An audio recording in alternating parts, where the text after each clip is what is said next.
Bom dia a todas, todos e todos. Bom, bem-vindos ao nosso último dia do nosso curso de extensão aqui do Núcleo Trans. Hoje a gente vai começar com o nosso último dia, mas não menos especial, com a nossa mesa redonda Resistência Trans, Passado, Presente e Vislumbres do Futuro. É com muito prazer que a gente traz aqui convidados muito especiais. Eu vou fazer agora aqui uma apresentação dos nossos convidados. Primeiro, a gente tem a Mara Moira, que é travesti, feminista, doutora em Teoria Crítica e Literária pela Unicamp, com tese sobre Ulisses, de James Joyce, e autora dos livros E Se Eu Fosse Puta, da N-1, e NECA, Romance em Pajubá, da Companhia das Letras. Além disso, é colunista do UOL Esporte e da plataforma Fatal Model. Atualmente atua como coordenadora no Museu da Diversidade Sexual, em São Paulo. Obrigado, Amaya, por ter vindo. Bem-vinda. Além disso, a gente também conta com a presença com a presença assíncrona do Kien. Ele é analista de dados, ativista negro e homem trans, e atua no IBRA de São Paulo. Kien Ferreira, ele não vai estar com a gente hoje, a gente vai passar um vídeo com a participação dele. Infelizmente, ele não vai poder estar com a gente presencialmente. E, por fim, temos aqui Lucas Dantas, que é ativista LGBTQIAP+, mestre e doutoranda em Educação, História, Política e Sociedade pela PUC São Paulo. É professora de Gênero e Sexualidade no Instituto Singularidades, onde se graduou em Letras Português. É fundadora do Núcleo Diversas T, da PUC São Paulo, artista, educadora e atualmente pesquisa sobre o movimento LGBTQIAP+, latino-americano, gênero e sexualidade na educação, na Universidade Nacional de San Martín, em Buenos Aires, pelo edital Doutorado Sanduíche da CAPES. Bem-vinda, Lucas, que bom te ter aqui de novo com a gente também. Bom, acredito que a gente possa, então, começar com a participação do Ken, que vai ser um vídeo aqui de 11 minutos. Eu posso compartilhar ou você compartilha? Acho que você pode tentar, Dante. Qualquer coisa eu compartilho. Beleza, deixa eu abrir ele aqui, então. Eu tive que me realocar porque a minha internet está um pouco ruim. Tudo bem. Depois vocês me dizem se vocês estão escutando, então.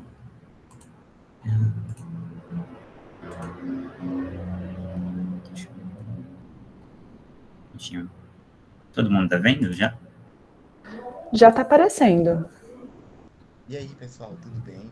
Eu sou o Kim Ferreiro. Tá um pouquinho baixo, mas dá para ouvir. Deixa eu ver se consigo aumentar mais. Eu acho que já tá no máximo.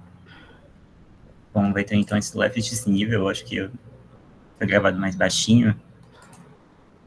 Mas não sei se tem problema. Realmente não tá dando para escutar. E aí, pessoal, tudo bem? Dá para ouvir, mas tá bem baixinho só. Eu sou o coordenador do IBRA de São Paulo. Eu acho que é um problema do vídeo original em si, mas se você quiser tentar compartilhar, talvez mude alguma coisa. Posso tentar, então. Só um minutinho.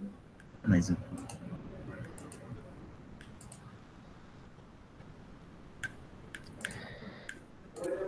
Que quem disse que gravou no computador, será que foi por isso? Talvez. Talvez, né? Então, como vai ser o vídeo, a gente vai passar ele toda de uma vez, acho que, enfim, a gente vai ter que aumentar um pouquinho o volume na hora que a gente retorna. Vamos ver.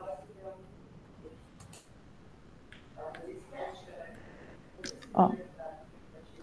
E aí, pessoal, tudo bem? Eu sou o Kim Ferreiro, sou o atual coordenador do IBRA de São Paulo. Para quem não conhece, o IBRA é o Instituto Brasileiro de Transformação.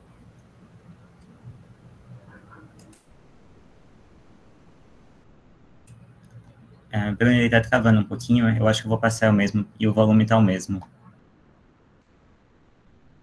Perfeito, Dante, obrigada, que minha internet realmente hoje está um pouco instável por causa da chuva. Imagina.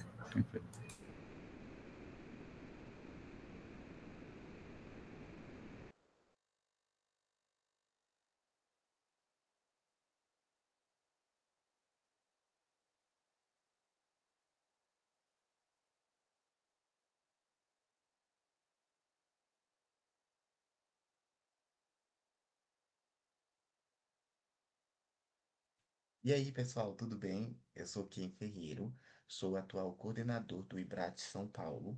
Para quem não conhece, o IBRAT é o Instituto Brasileiro de Transmasculinidades, uma rede de ativistas voluntários que trabalham pela proteção social do direito das pessoas transmasculinas, mas também por uma vida com dignidade da nossa população. Sou co-idealizador da primeira marcha transmasculina ao lado de Ravis Presner. A marcha aconteceu esse ano, em março desse ano, dia 3 de março desse ano. E em sua primeira edição levou 10 mil pessoas para as ruas, um marco histórico a nível de Brasil e de mundo. Também sou cofundador do coletivo Trans no Corre, que é uma comunidade de corrida de rua que tem como principal objetivo reaver as relações das pessoas trans com o esporte. Antes de fazer minha fala propriamente, vou fazer minha audiodescrição. Eu sou um homem negro, trans, que está usando um boné de tonalidade verde, escrito Blood bordado em cima. Tenho uma barba relativamente cheia, argola no septo e uso argolas nas orelhas também. Estou usando uma camiseta branca, escrito Ibrate, e atrás de mim tem uma parede com fundo preto, cinza e branco. Falar sobre memória e sobre vislumbres de futuro tem tudo a ver com falar sobre saúde da população trans, sobre acesso à saúde. Primeiro que para se ter vislumbres de futuro é necessário estar saudável, com a mente saudável, com o corpo saudável, para se desejar e para se lutar por esse desejo, por esse direito, pela conquista de estar no futuro vivendo bem, vivendo melhor do que a gente vive hoje, assim como nós hoje estamos vivendo melhor do que os nossos ancestrais que lutaram para que a gente vivesse com menos privações de direitos do que eles viveram. Eu costumo dizer que a população trans negra é um recorte muito específico dentro da população trans. Passam por um processo de apagamento, de negação das suas raízes, é, de uma forma dupla. Porque enquanto pessoa negra você tem a privação das memórias, do direito à memória enquanto pessoa negra. A comunidade negra discute muito isso, e não é uma novidade esse discurso que eu estou trazendo aqui. Né? Tanto que ainda hoje são necessárias inúmeras ações de valorização da memória, de valorização da cultura negra, para que a gente não perca essas referências, as poucas referências que nos restaram e que foram preservadas pela oralidade muito forte da cultura negra. Por outro lado, sendo uma pessoa transmasculina que passa por um processo de apagamento compulsório das nossas identidades e das nossas vivências, também me foi negado o direito a saber quem são os meus ancestrais. Quem foram as pessoas transmasculinas que vivenciaram outros períodos, onde elas estavam, o que, que elas estavam fazendo e qual eram as tecnologias de vida dessas pessoas. Né? É muito comum a gente conseguir encontrar alguns fragmentos de jornais falando do que podemos assumir que seriam pessoas transmasculinas, né? E ainda fica num conceito ali de disputa dessas identidades muitas vezes, né?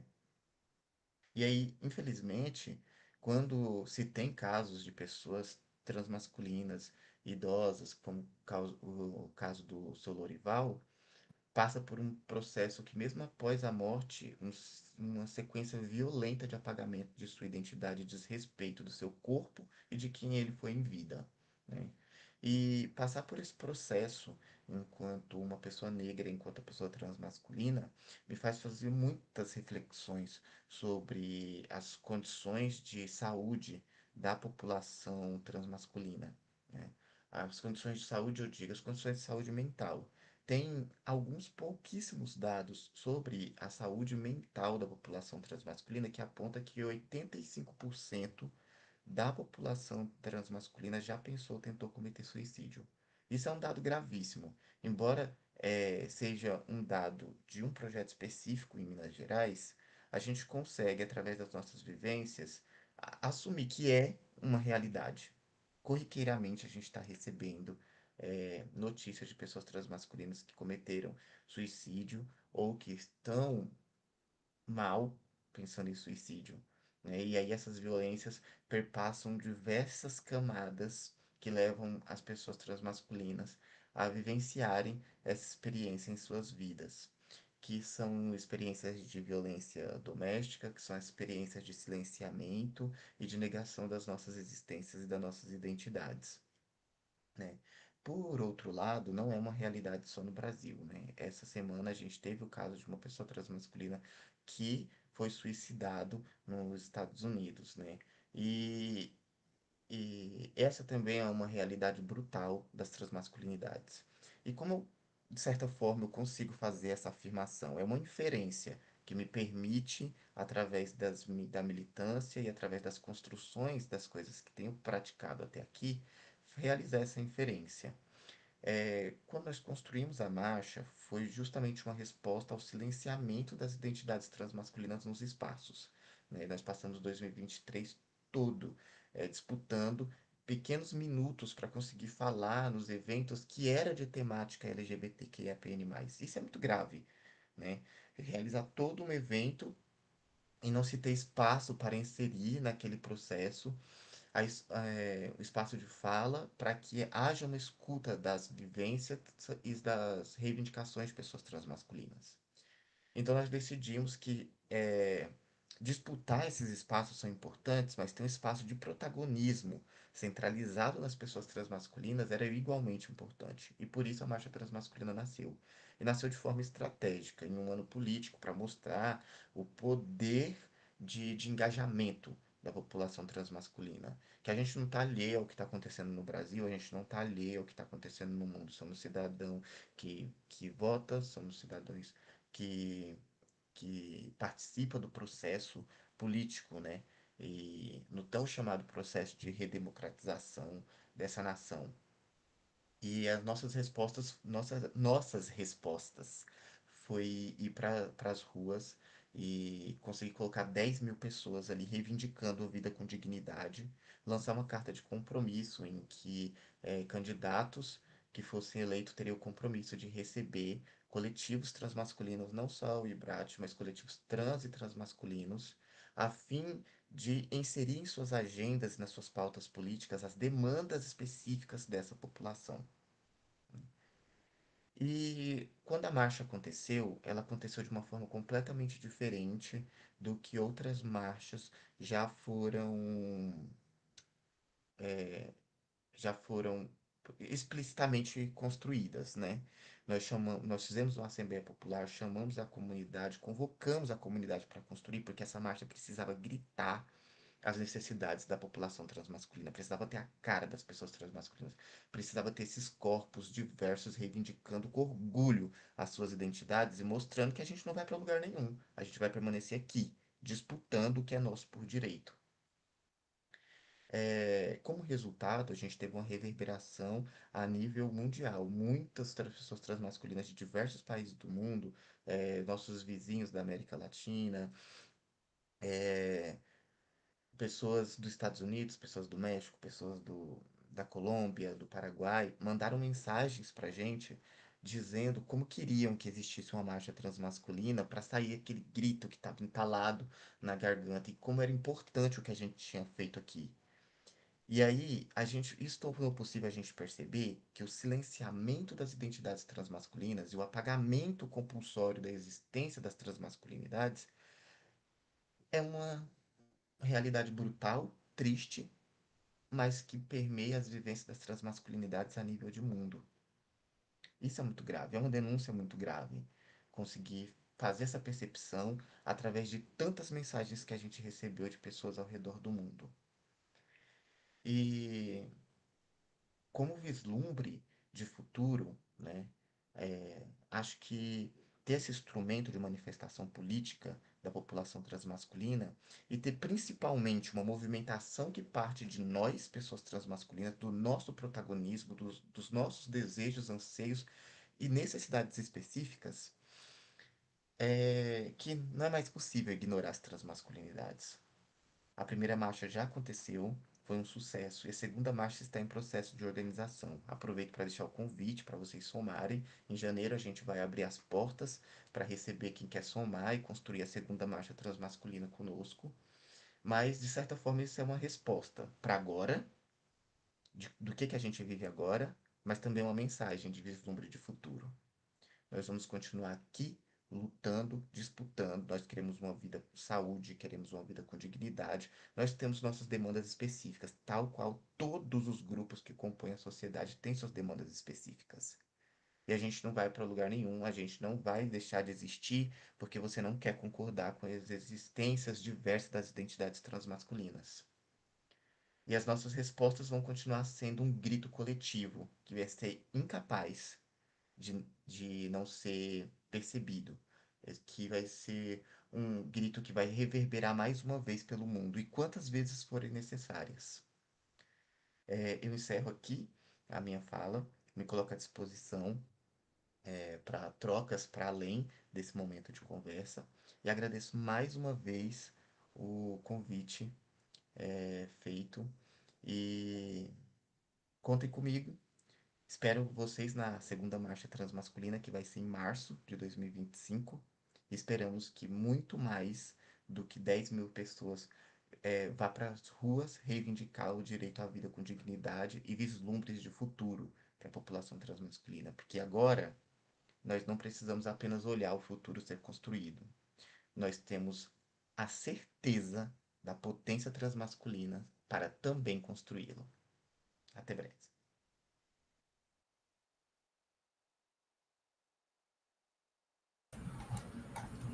Bom, a gente deixa aqui, então, nosso agradecimento à participação de Quien. A gente espera poder contar com ele mais vezes no núcleo. E agora eu acho que a gente pode passar para falar da Amara. Maravilha. Posso fazer uma apresentação aqui de slides? Sim, claro. Sim. Se você precisar de ajuda, pode mandar para a gente o arquivo e a gente compartilha também. Não, acho que eu consigo aqui. Deixa eu ver se é esse aqui.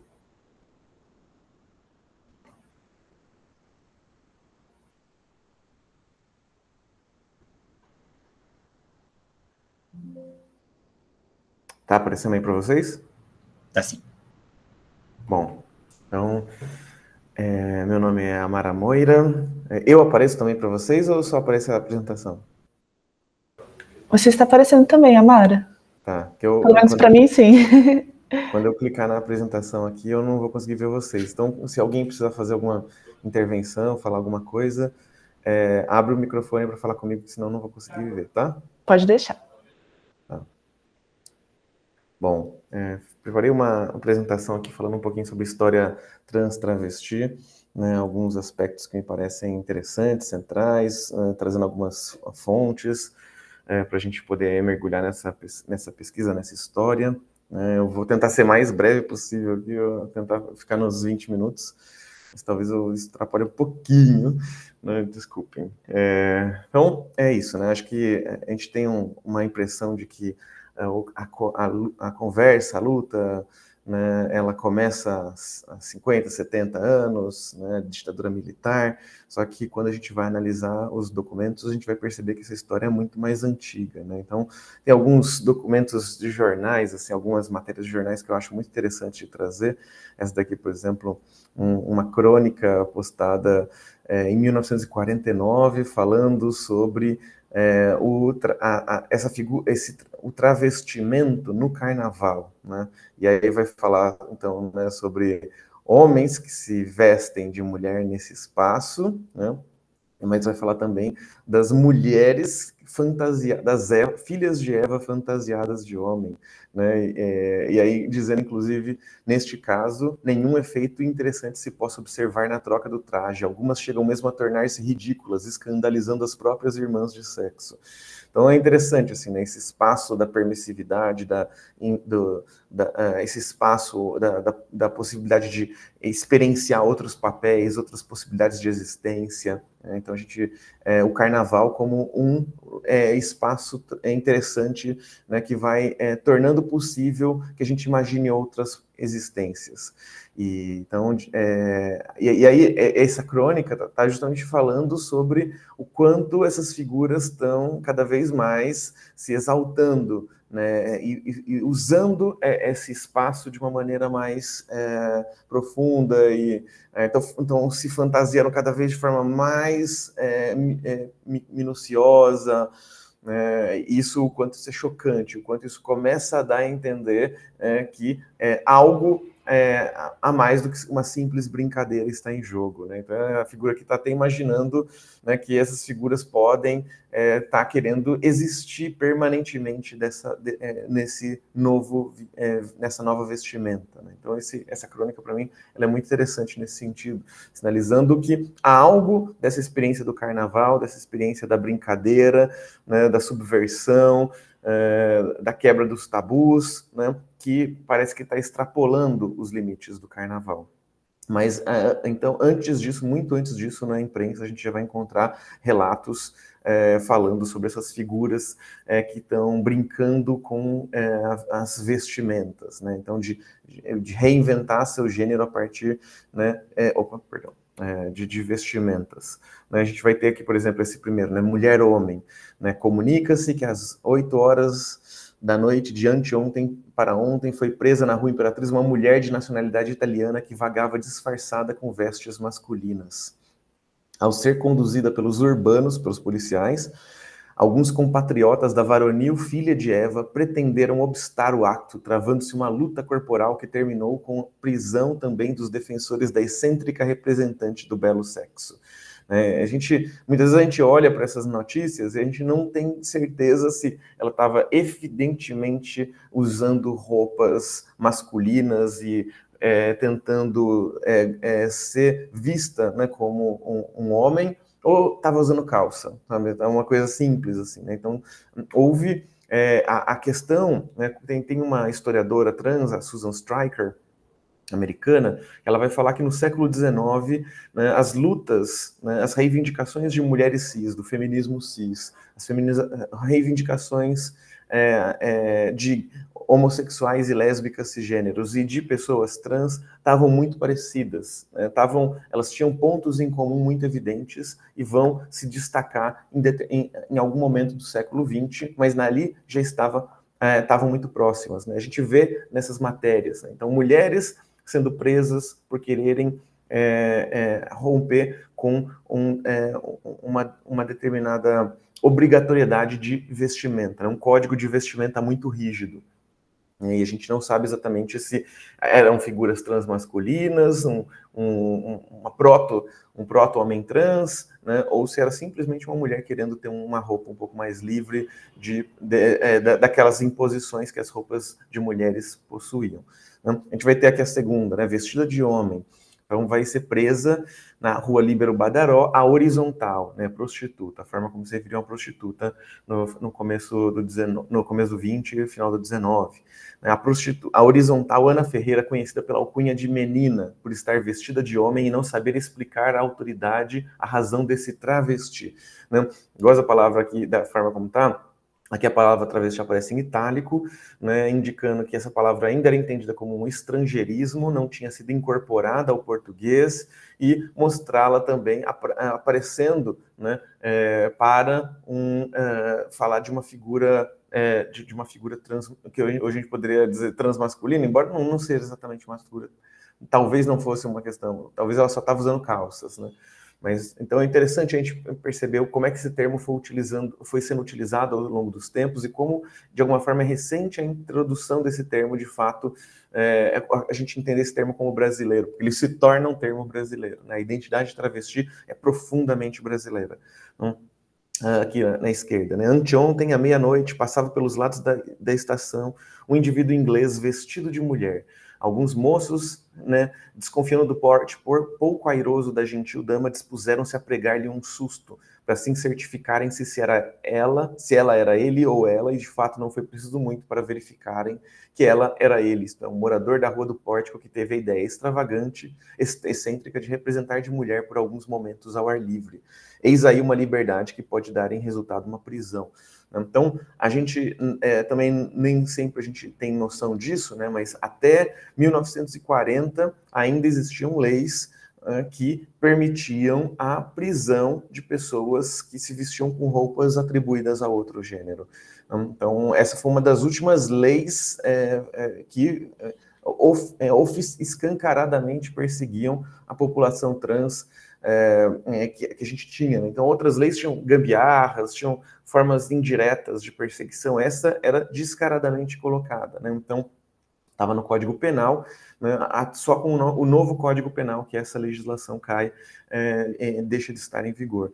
Então, aqui está colocando, né, que essa figura, por vestir roupas, né, um vestido de mulher, poderia ser preso, né? Percebam que não tem nenhuma reflexão sobre o quanto, nossa, como é perigoso, né, deixar uma figura como essa circulando. Não, ele simplesmente trata como banal que essa figura pode ser presa. Não, do lado também, né? Em Taubaté foi preso, né, José Vitalino Moreira, quando vestido de mulher tomava um trem. Interrogado pela polícia, declarou ele que havia usado aquelas roupas durante o carnaval, como se desse bem com tais vestes, resolvera usá-las sempre, achando que nisso não havia crime, desde que as mulheres passaram a usar calça de homem.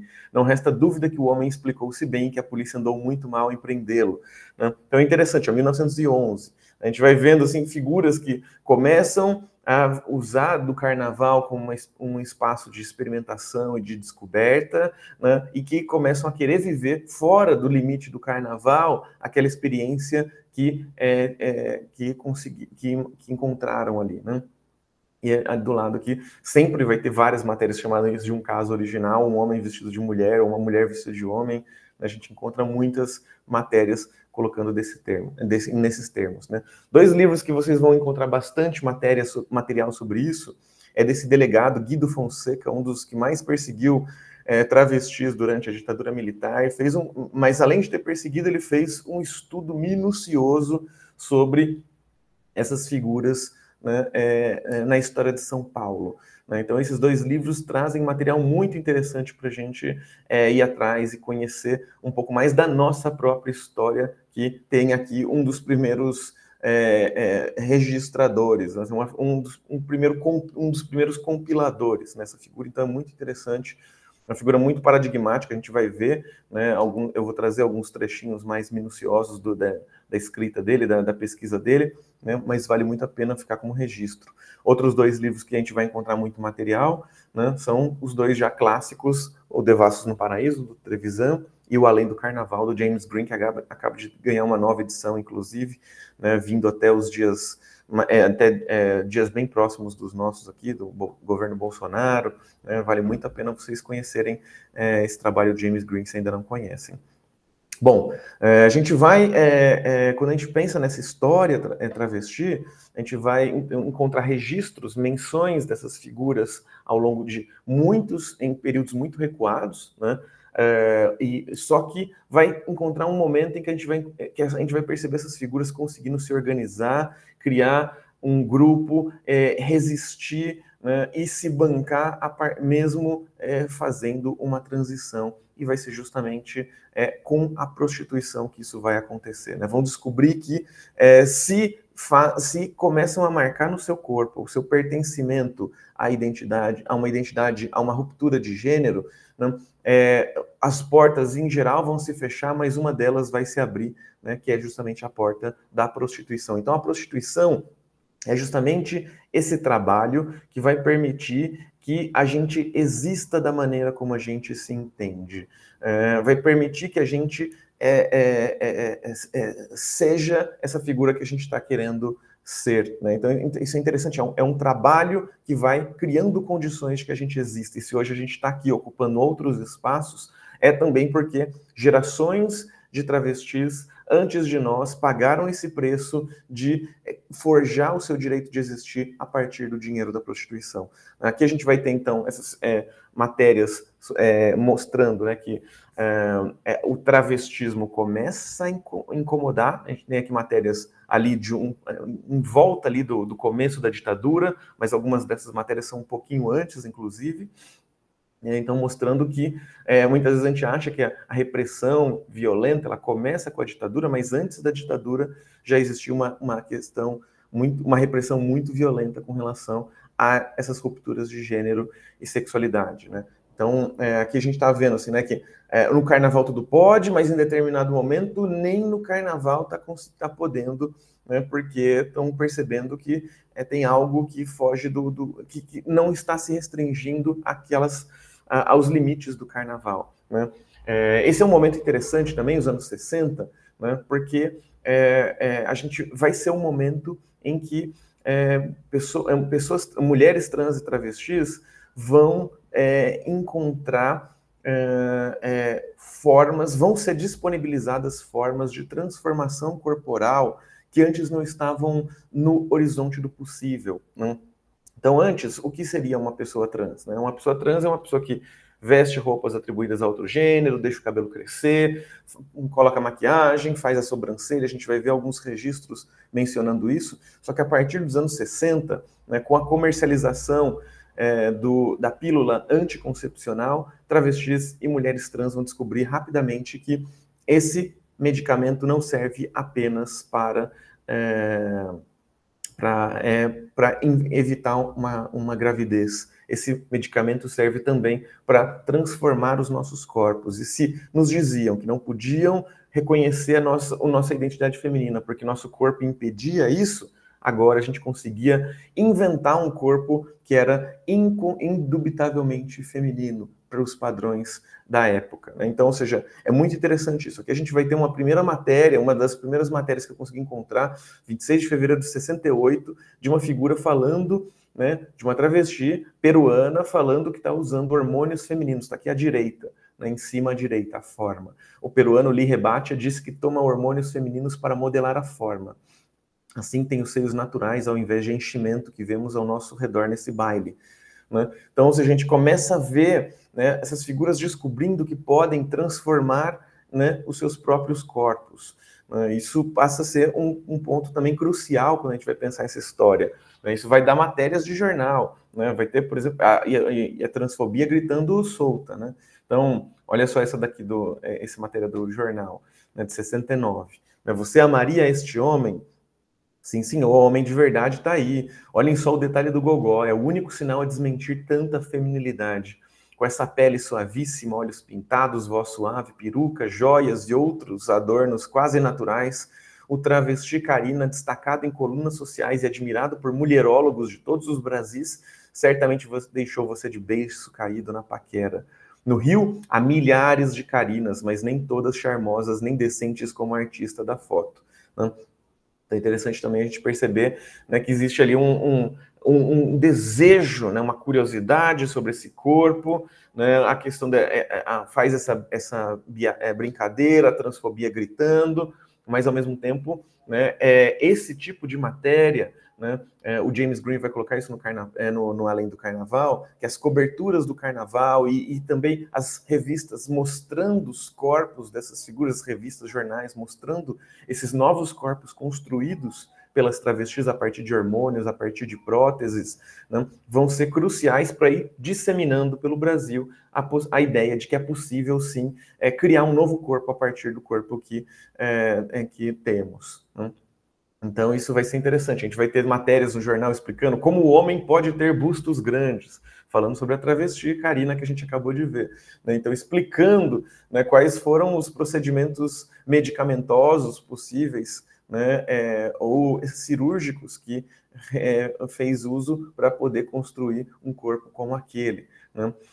A gente vai ter, nesse momento, vai começar a ter a palavra travesti, vai começar a ganhar repercussão, e essas figuras que antes existiam de uma maneira tímida, né, em locais muito pontuais da sociedade, né, elas vão começar a marcar presença no cenário urbano das grandes cidades brasileiras, né, e vai ter uma intensificação da repressão. Olha, não sei se vocês estão percebendo, mas isso aqui é final dos anos 60.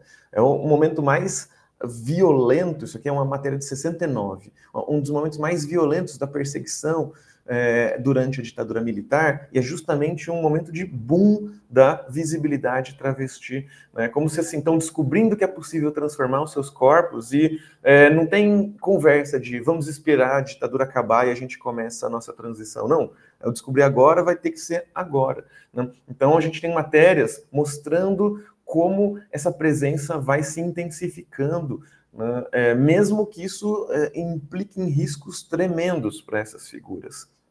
Essa matéria aqui é muito interessante, né? Ela vai falar justamente, né, que, olha só, né, 2 turmas de ronda da Delegacia de Vigilância da SSV, sob o comando do detetive Humberto, vem realizando diariamente cerca de 50 prisões de travestis e homossexuais que fazem ponto ao anoitecer na Cinelândia.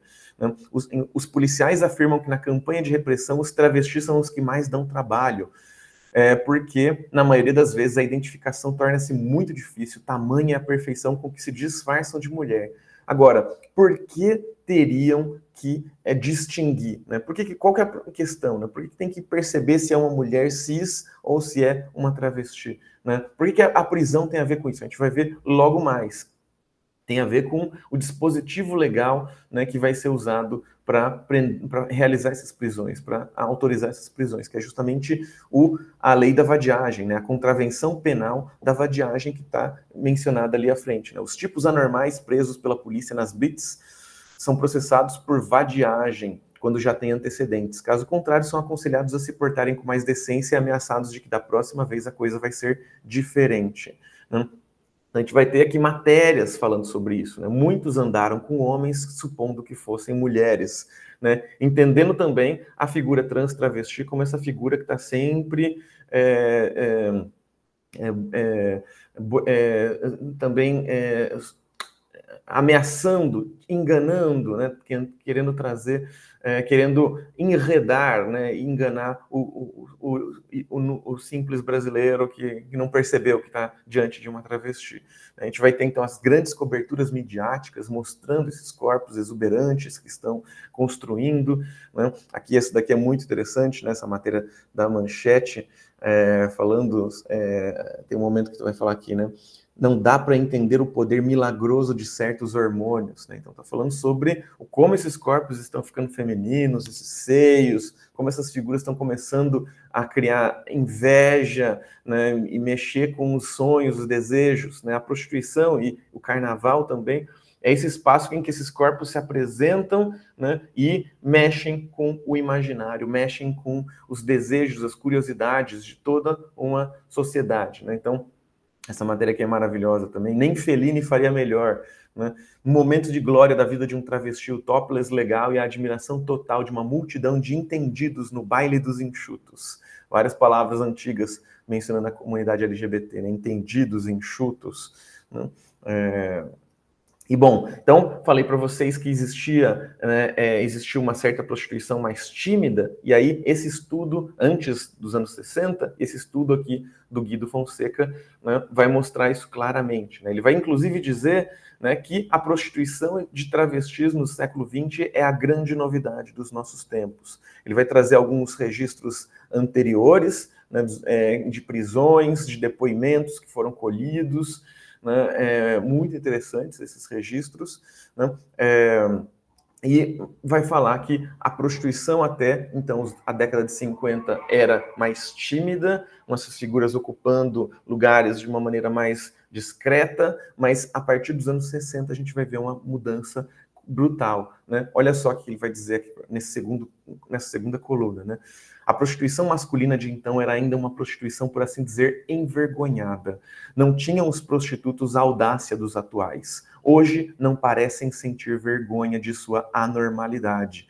Assintosamente trajados como mulheres, fazem o trotuar pelas ruas, avenidas e praças da cidade, disputando os melhores pontos com as meretrizes e sempre levando vantagem. Então, é muito interessante isso, né? Porque a gente vai falar sobre quando a gente vai poder começar a sentir orgulho de ser quem a gente é, e aí a gente muitas vezes vai relacionar isso com uma luta de movimento, mobilização política, né, de coletivos, iniciada em... e a gente acha, inclusive, começa em Stonewall, começa nos Estados Unidos, Nova York, depois vai se disseminando pelo mundo, né, mas a gente apaga outras mobilizações, talvez mais discretas, ou que a gente ainda não conseguiu perceber o poder delas, né, acontecendo em outros cantos. Então, isso daqui é muito interessante. Então, são figuras que, no momento mais brutal da perseguição, estão dando a cara a tapa, estão ocupando as ruas das cidades com seus corpos exuberantes, não parecem sentir vergonha da sua normalidade. Então, dão na cara o que são, criam um corpo novo a partir dessas intervenções medicamentosas e cirúrgicas e ocupam as ruas com esses corpos, sinalizando que não vão esperar serem aceitas para poderem existir, vão garantir o seu direito de existir desde então.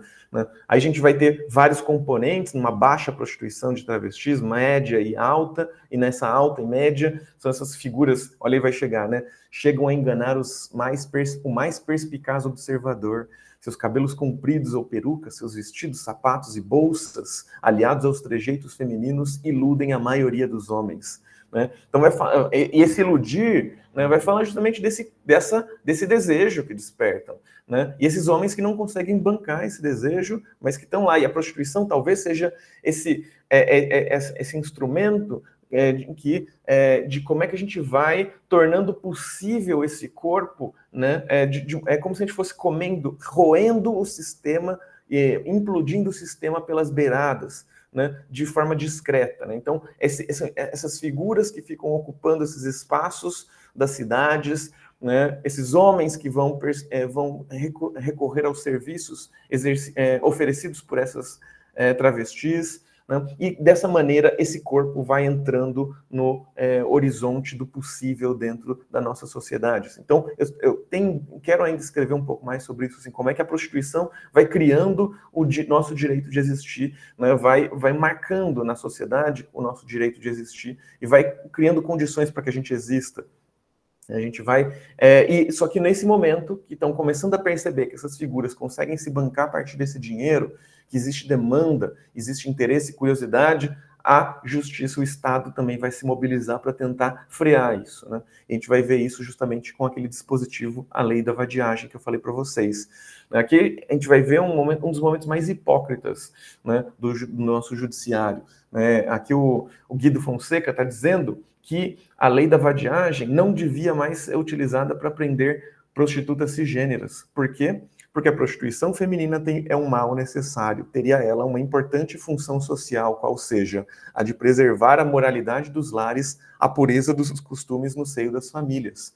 No entanto, a prostituição exercida por travestis não pode ser considerada um mal necessário. Embora ele não explique porquê, não precisa explicar porquê também, aquilo é considerado afrontoso a toda a ordem social. Então, por si só, aquilo não pode ser considerado um mal necessário, aquilo não preserva a moralidade dos lares, a pureza dos costumes no seio das famílias. Então, a lei da vadiagem pode ser usada para prender travestis. Então, a gente vai começar a ver um monte de... ele vai falar que não é pacífico o entendimento disso, mas que isso começa a ser utilizado pelo judiciário para perseguir travestis e para garantir que travestis sejam presas. A gente vai ter portarias sendo promulgadas nesse momento, autorizando inclusive a prisão de travestis para averiguação. Uma das coisas mais bizarras também que foram já feitas. Você identifica a pessoa como travesti, você pode prendê-la para averiguação.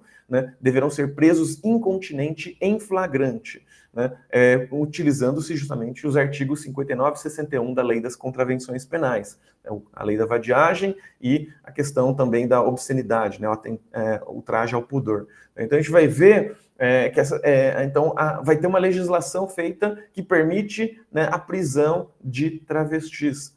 E aí, um dos pontos interessantes dessa lei é que sempre que possível as sindicâncias, os processos, serão ilustradas com fotografias desses pervertidos em trajes femininos que estiverem utilizando na ocasião para que os meritíssimos juízes possam avaliar a sua nocividade. Então, fotos dessas travestis para que a gente possa avaliar o quão perigosas elas eram. Olha quão perigosas elas eram. Então, a gente tem books fotográficos feitos sobre essas travestis, mostrando o quão perigosas elas eram. E qual o perigo delas? Uma delas, inclusive, essa primeira, a Valquíria, eu acho que ela está mostrando o dedo do meio.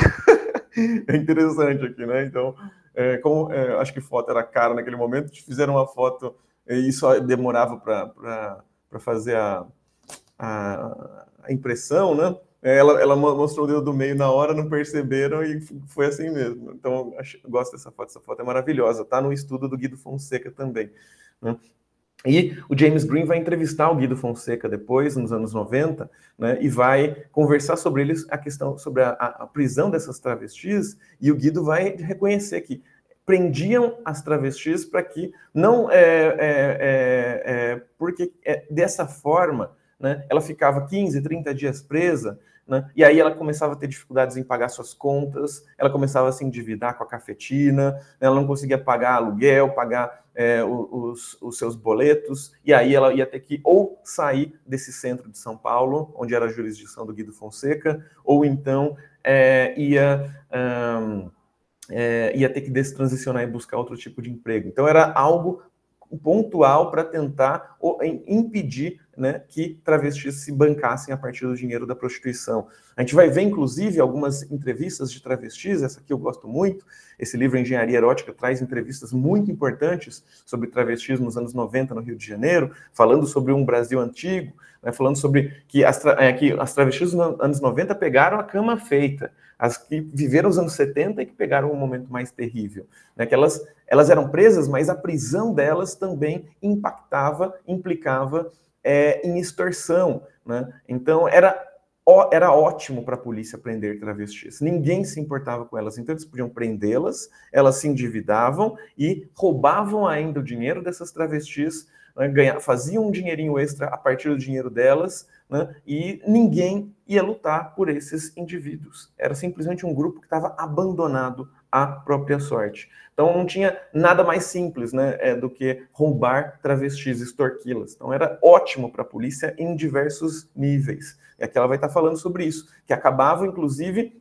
obrigando travestis a roubarem para conseguirem arrumar o dinheiro que elas precisavam para pagar as extorsões e para pagar os seus boletos. Elas eram roubadas o tempo inteiro, né? E elas começam a precisar roubar também como uma forma de bancar a sua existência, né? Vai falar também sobre outros dispositivos que vão criando para tentar sobreviver a essa perseguição, né? A questão dos cortes. Elas andavam com giletes escondidas na boca, né, para poderem se cortar na hora de serem presas, porque se ela era cortada, se ela tinha um corte profundo, né, ela ia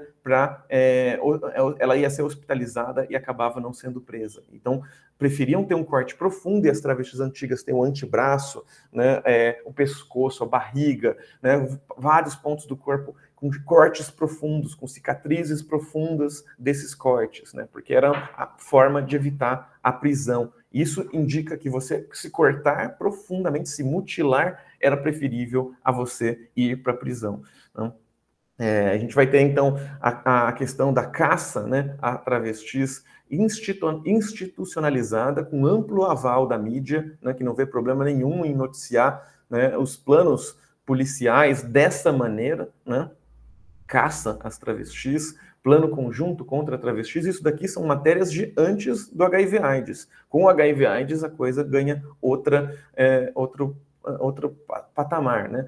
Então a gente está apanhando do Estado, né? A gente está sendo perseguida pela polícia, né? E dentro do movimento também a gente tem eu vou aqui, nossa, já extrapolei completamente, né? Acho que é melhor não, acho que eu deixo para outro momento essa parte da pesquisa, mas eu só queria deixar eu falar um pouco mais de passado do que de presente, né? E de futuro, mas acho que é importante, esse é um ponto para mim que é crucial agora que eu estou trabalhando no Museu da Diversidade, eu tenho gostado muito de trabalhar isso, né?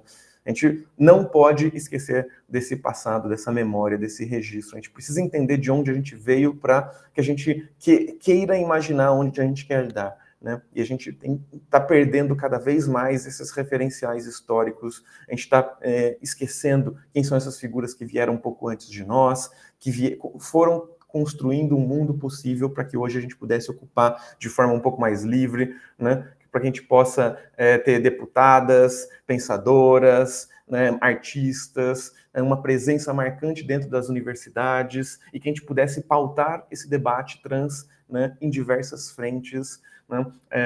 Então, é preciso que a gente saiba quem veio antes e conhecer um pouco mais essa história, para que a gente possa se inspirar nela, inclusive, e perceber que aqui no Brasil, né, estavam ocorrendo mobilizações, talvez não tão articuladas, organizadas, né, quanto essas, né, que tinham esses olhos, esse foco na revolta de Stonewall, né, mas que a gente estava tendo outras mobilizações paralelas aqui no Brasil, né, que são também muito louváveis e muito potentes.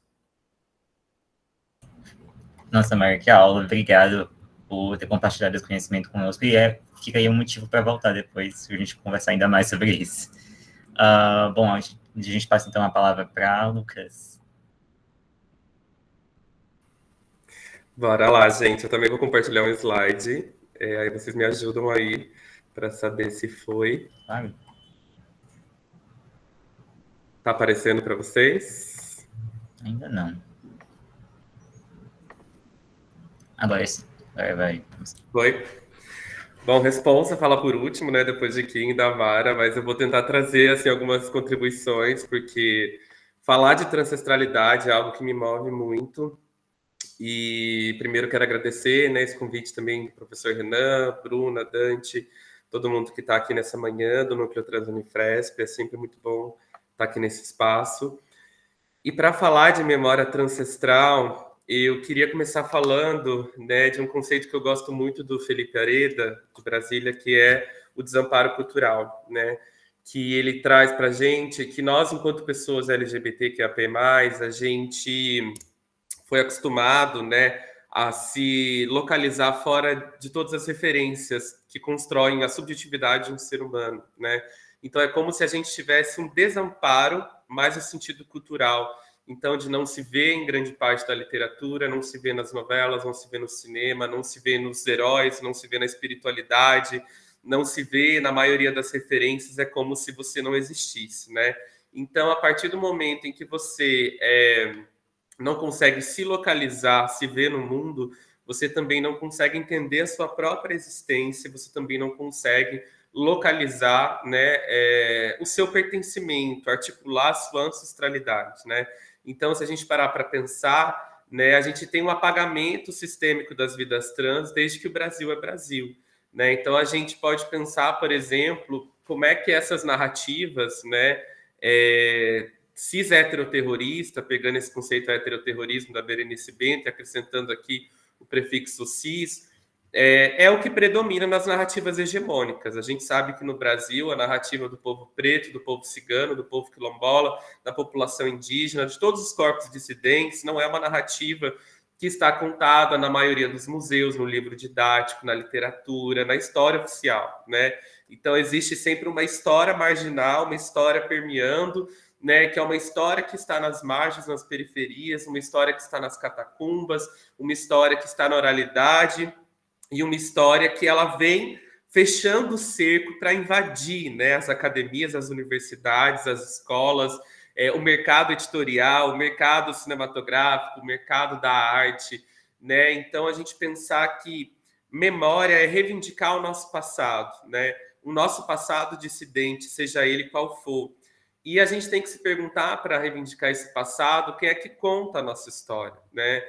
A gente viu, a Mara trouxe muito bem, né, que a maior parte dessas narrativas, né, das travestis, das vidas trans, elas foram contadas, se a gente for pegar lá no começo do Brasil, pelos documentos da Inquisição, né? Vocês devem conhecer a história de Chica Manicongo, que eu recomendo o artigo da Jaqueline Gomes de Jesus, para quem não conhece, né? Chica Manicongo, a transgeneridade toma a palavra, e Tibira do Maranhão, né, que são dois personagens históricos que são encontrados pelo Luiz Morte, né, na Torre do Tombo, e ele encontra esses documentos porque a Inquisição registrou essas figuras, né, e mais para frente a gente vai ter o registro, né, das vidas trans através das mãos dos boletins policiais, através das exposições nos jornais. Então, a história trans, ela sempre foi contada a partir de uma perspectiva cisgênera, né, seja pelo viés da sodomia, desse pecado, né, crime inafiançável, seja através dos boletins policiais, dessa hiperexposição. Então, as fontes que registravam as nossas histórias, elas estavam atreladas à violência de uma forma muito direta, desde que o Brasil é Brasil, né? Então, por isso que eu penso que para tentar constituir essa memória transcestral, a gente tem que fazer algumas atualizações, né? E aqui eu coloco que a gente precisa escavar esses arquivos coloniais para reacender a sua força, né? Para reinterpretá-los, para transformá-los em forças contracoloniais. Porque, ao mesmo tempo que existe esse registro da Chica e do Tibira, né, que aí é publicado, por exemplo, como Francisco, pelo Luiz Motti, e aí a Marjorie Mark, né, batiza essa figura como Chica Manicongo por fazer uma reinterpretação, olhar para o passado e dizer, opa, era uma travesti. E trazer ela como uma figura de empoderamento, de resistência, né? Tanto que esse ano a gente vai ter a Paraíso do Tuiuti fazendo um desfile no Carnaval em homenagem a Chica Manicongo. E, ao mesmo tempo, com Tibira do Maranhão também, né? Que a gente tem também hoje várias possíveis leituras. Mas como é que a gente pega esses registros que foram feitos contra nós, né? E passa a utilizar como ponto de força, ponto de empoderamento? E aí eu quero trazer alguns pesquisadores que eu gosto muito, que é o trabalho da Caia Coelho, né, que é uma pesquisadora que ela fala sobre a memória transpernambucana, e o trabalho do Luiz Morando, né, que são pessoas que trabalham com esses registros, né, de jornal, de revista, de boletim policial, e que vão trazer a história dessas pessoas, né? E eu acho muito legal que a Caia, ela diz que a gente explorou muito, né? E eu não acho que ainda muito, acho que ainda falta muito, por exemplo, a questão da Operação Tarântula em São Paulo, mas a gente não sabe como é que foi essa operação policial, por exemplo, em outros estados do Brasil. E é muito legal porque ela, enquanto pesquisadora, traz um recorte de uma memória trans pernambucana, né? Então, a gente percebe pelo título das reportagens, que é muito semelhante ao que a Mara estava trazendo, né? O ex-fantasma do Cordeiro gostava de vestir-se de homem. Declarações interessantes de Minerva Xavier ao Diário Pernambucano. A menina que queria ser homem, além de pensar como qualquer rapaz de 16 anos, pilota, como é mais conhecida, veste uniforme de homem, fuma e pratica todos os esportes do sexo masculino. E o Luiz Morando, né, que traz aqui a história de várias pessoas transmasculinas, não binárias, homens trans, né, como, por exemplo, o Edmundo, que era um homem trans que teve várias passagens pela polícia, e a história da travesti Cintura Fina, né, que se transformou num livro chamado Enverga, Mas Não Quebra, e que é muito interessante como é que essas pessoas, através desses recortes policiais, estão conseguindo elaborar uma memória trans, né? Eu acho isso uma pesquisa muito legal a partir do momento que cai na mão de um pesquisador LGBT ou de uma pesquisadora trans, e é possível fazer uma leitura de uma forma mais profunda, para além de uma simples denúncia. Porque o que nós queremos com isso, de uma certa forma, não é reafirmar a violência, mas talvez descobrir camadas outras que estão por trás dessas denúncias para constituir a nossa própria história, a nossa própria memória. E eu acho que para pensar numa memória transcoletiva, a gente tem que pensar alguns pontos, né? Então, o primeiro que eu trago é um ensinamento do Babalorixá Sidney Nogueira, que é um ensinamento do povo de terreiro, né, de candomblé, que ele diz assim: antepassado é diferente de ancestral, né? Porque, do ponto de vista, né, do terreiro, do candomblé, todos nós que morremos seremos antepassados, mas nem todos nós seremos ancestrais. Porque o ancestral, ele precisa ter constituído em vida uma força, né, motriz que permita que ele seja lembrado mesmo após a morte, né? Então, o ancestral nada mais é do que aquele que é lembrado e que é cultuado e que é evocado para voltar, né, para viver de novo. Então, nesse sentido, ninguém se ancestraliza sozinho. A gente precisa de uma força coletiva para ancestralizar uma pessoa. E essa pessoa também não é ancestralizada à toa, né? Ela produziu feitos, a trajetória dela produziu rasgos nessa violência normativa. E eu acho isso muito interessante, porque para a gente pensar que reivindicar uma memória dissidente é um exercício coletivo. A gente não vai dar conta de fazer isso sozinhos, né? A gente vai ter que pensar de uma maneira com que a gente possa construir diferentes formas de mapear essa história, de recontar essa história e de evocar essa história, né?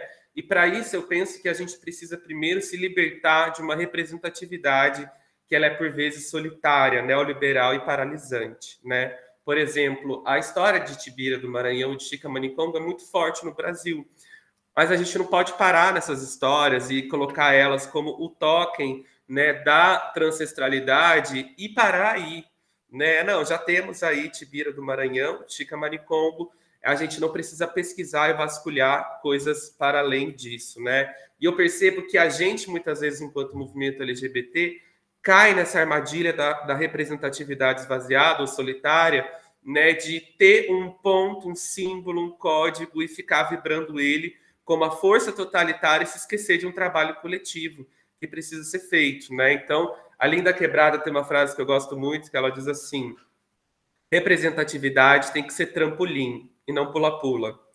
Porque o pula-pula, a pessoa ela fica pulando ali sozinha e só dá ela o tempo todo, né? Então ela fica ali sendo exaltada, sendo reverenciada, mas aquilo impede que, inclusive, a gente possa perceber a mobilidade de uma série de outras pessoas que estão também nessa mesma seara e que também podem ser trazidas à tona para contribuir com esse exercício de memória coletiva, né? Então, pensar a representatividade enquanto trampolim é pensar que como é que a partir das narrativas de mais sucesso e de maior visibilidade de memória trans possam puxar e construir links com esse outro passado, né, que precisa ser olhado com um olhar decolonial. A gente precisa reinterpretar esse passado, né? Por exemplo, quando a gente lida com a história de Tibira do Maranhão, existem os relatos do documento da Inquisição. Indígena, tupinambá, cabelos grandes, atendia homens, né, na sua tenda. E como é que a gente olha para esse corpo e fala, era um homem gay? E como é que você olha para esse corpo e fala, era uma travesti? Era uma pessoa não binária? A gente precisa exercitar um cuidado em tentar olhar para esses corpos no momento em que essas linguagens ainda estavam, de uma certa forma, nada construídas. E os parâmetros eram outros, né? Por isso que a gente precisa saber olhar esse passado de uma perspectiva decolonial, que é algo que eu acho que eu vou trazer ao longo da minha fala, que para mim eu acho que é de suma importância para pensar memórias trans. Esse semestre eu participei de um congresso que foi organizado pelo Museu Bajubá do Brasil e pelo Arquivo da Memória Trans aqui da Argentina, que fez a união, né, de 13 arquivos trans latino-americanos. Eu até produzi um post para a plataforma da Brava, trazendo o perfil e contando um pouquinho da história de todos esses arquivos, né? Porque a gente está vivendo um boom de arquivos trans na América Latina e isso é de extrema importância para a gente tentar entender essa história, né? Então, a gente tem em Cuba, por exemplo, o Arquivo Cubana Queer, né? O Arquivo de la Memória Transmasculina do México, que no caso do Congresso, de todos os arquivos que apresentaram, esse era o único arquivo de memória transmasculina, que tem a ver com uma dificuldade também, um certo apagamento, né, das vidas transmasculinas, como o Kim trouxe no começo da nossa conversa, que é algo que a gente precisa pensar muito, né? O Arquivo de Memória Trans Chilena, o Arquivo Honduras Queer, o Arquivo da Memória Trans na Argentina, que é a referência mundial, né, para pensar esse trabalho. E no Brasil a gente tem, né, o Museu Bajubá, o Acervo Bajubá, o Museu da Diversidade Sexual, o Arquivo Lésbico Brasileiro.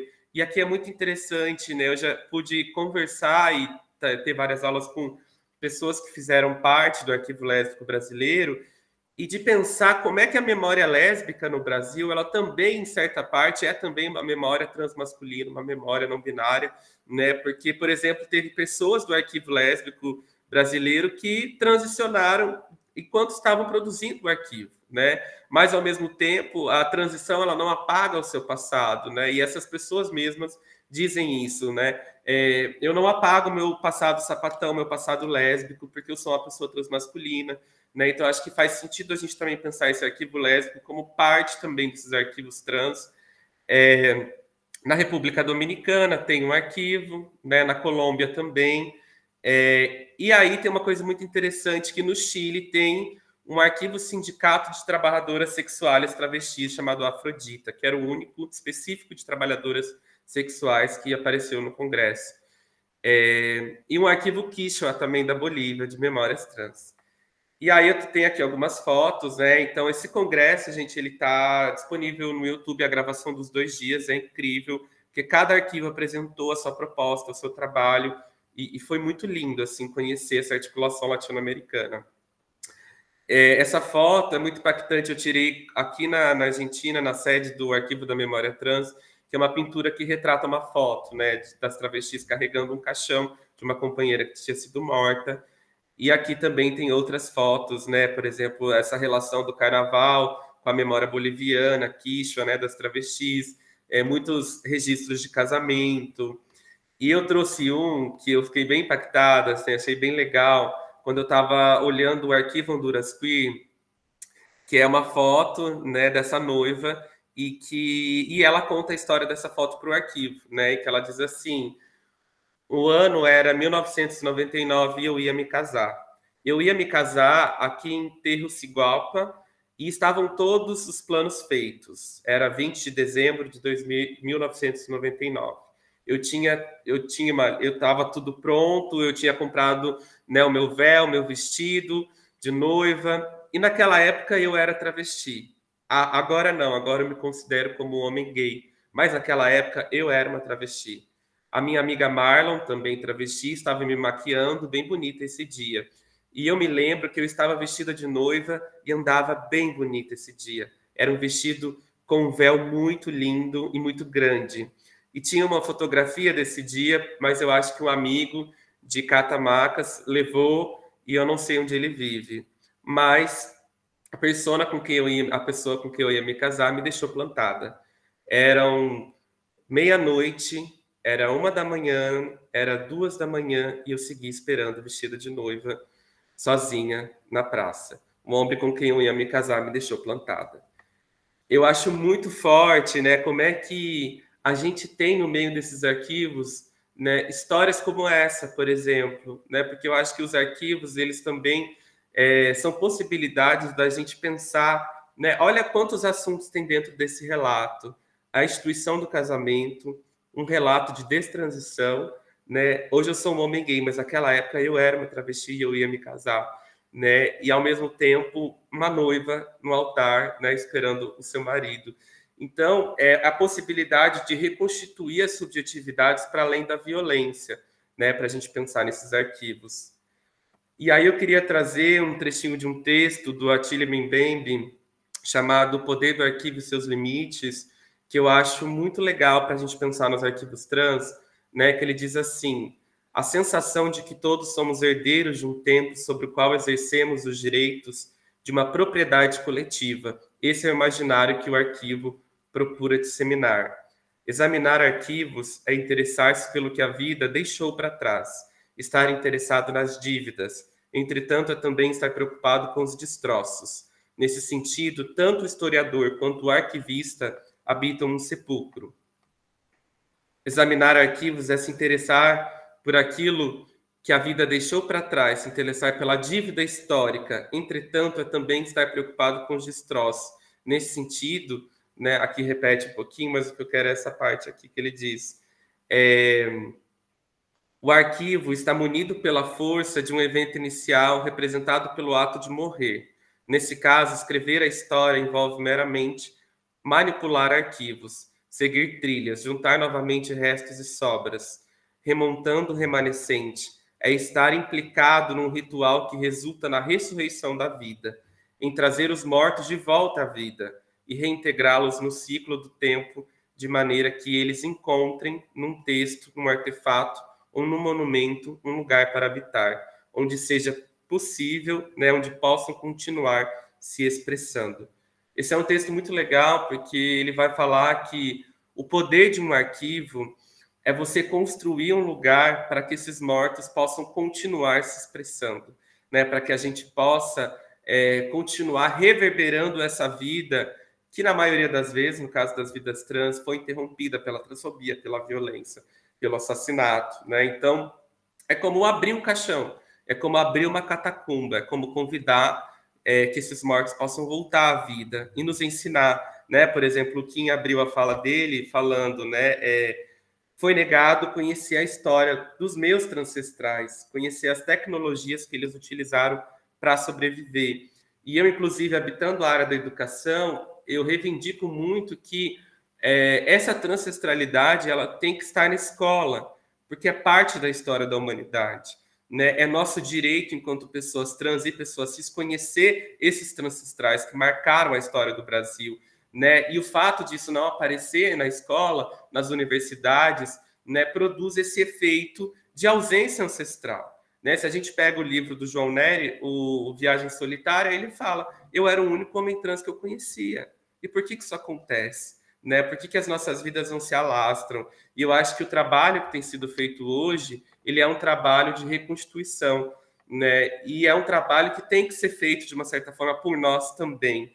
Né? Então, eu trago aqui alguns exemplos, por exemplo, de como é que as pesquisas, as autobiografias trans, elas têm sido parte desse repensar, dessa memória ancestral. Né? Como, por exemplo, o livro do Rezer, A Queda para o Alto, o Viagem Solitária, né? A pesquisa da Helena Vieira, Jango e Jezebel, onde estavam as travestis na ditadura, né? A Giovanna Baby, quando escreve o Bajubá Odara, a Indianara Siqueira, agora, com Uma Vida em Transição, a Rudy Pinho, né, que foi uma mulher trans que publicou livros lá na década de 70, 80, a própria Madame Satã, né, que ocupa esse lugar muito interessante, porque a gente tem ela como pertencimento trans, e ela representava muitas coisas, extrapolava todas as caixas, né? O livro Vidas Trans, que a Mara também faz parte, o livro Meu Corpo, Minha Prisão, da Loris Andrean, o livro do Luiz Morando, Enverga Mais Um Quebra.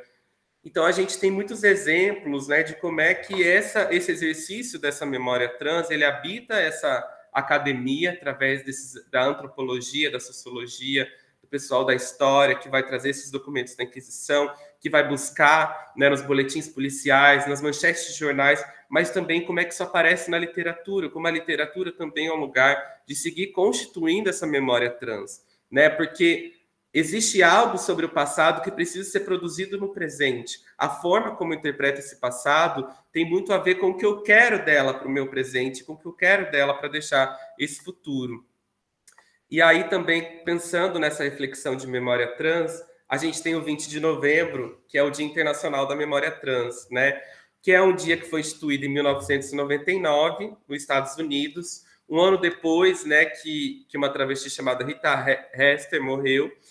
E esse dia, né, ele passa a ser lembrado como um Dia Internacional da Memória Trans, e esse ano eu fui aqui na Argentina, nesse ritual proposto pelo Arquivo da Memória Trans, que é um ritual onde elas abrem uma bandeira numa praça pública aqui de Buenos Aires, e onde elas escrevem o nome de todas as pessoas que foram mortas naquele ano. Essa bandeira ela é aberta só nesse Dia da Memória Trans, né?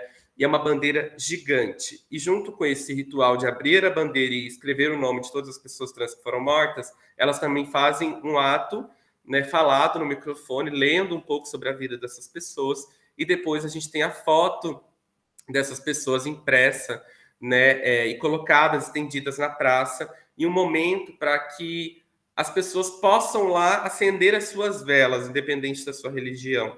Né? Então, como é que a gente pensa também a morte dentro dessa questão das memórias trans, né? Porque a gente também está falando de pessoas, de vidas que não têm um velório digno, que não têm um enterro digno, né? Que de uma certa forma também não tem um espaço para serem ritualizadas, né? Então eu achei esse ritual extremamente bonito e eu acho que a gente precisa construir maneiras de habitar essa memória trans e de fazer com que ela continue vibrando no passado. E aí, para finalizar, eu trago esse último slide, né? Teve uma fala no arquivo no congresso, né, dos arquivos trans que me tocou muito, que foi assim, né? Não é que eu queira viver no passado, eu quero que o passado viva no presente. Foi uma frase da Maria Belen Corrêa, que organiza o arquivo da memória trans aqui da Argentina. E eu acho que é extremamente importante, né? A gente não é que a gente quer viver no passado, mas eu quero que o passado viva no presente. Viva para ele nos ensinar como não voltar para aquele lugar. Viva para que a gente possa entender quais foram as tecnologias que os nossos ancestrais usaram e que a gente perdeu de vista ou que a gente precisa reaprender a utilizar, né? E, ao mesmo tempo, a gente pode pensar que essa memória trans, ela tem sido pensada, seja pela literatura, pela pesquisa acadêmica, pela antropologia, pelos museus e pelos arquivos, e com isso eu consigo pensar, né, que uma memória trans ela tem sido pensada, elaborada no Brasil e até na América Latina, né, se a gente pegar toda essa articulação que vem sendo feita. No entanto, eu acho que a gente pensar em construir uma memória transcoletiva é pensar como construir essa memória sem parâmetros cis-excludentes, sem excluir as pessoas não binárias dessa memória trans, sem excluir as pessoas transmasculinas dessa memória trans, sem excluir, né, as interseccionalidades, porque se a gente parar para pensar, né, que a maior parte da população trans que morre no Brasil é negra, essa memória trans ela também é uma memória negra.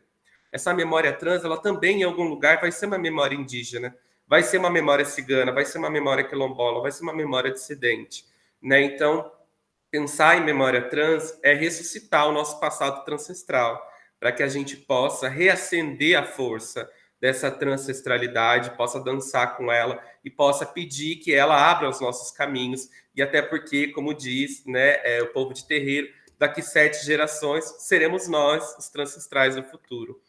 E eu quero encerrar com essa frase do livro Tibira, né, de João Nin, que diz, que é uma frase quando Tibira está no canhão, pronto para ser executado, né? E fala, atirem, atirem enquanto eu dou a mão para os meus ancestrais.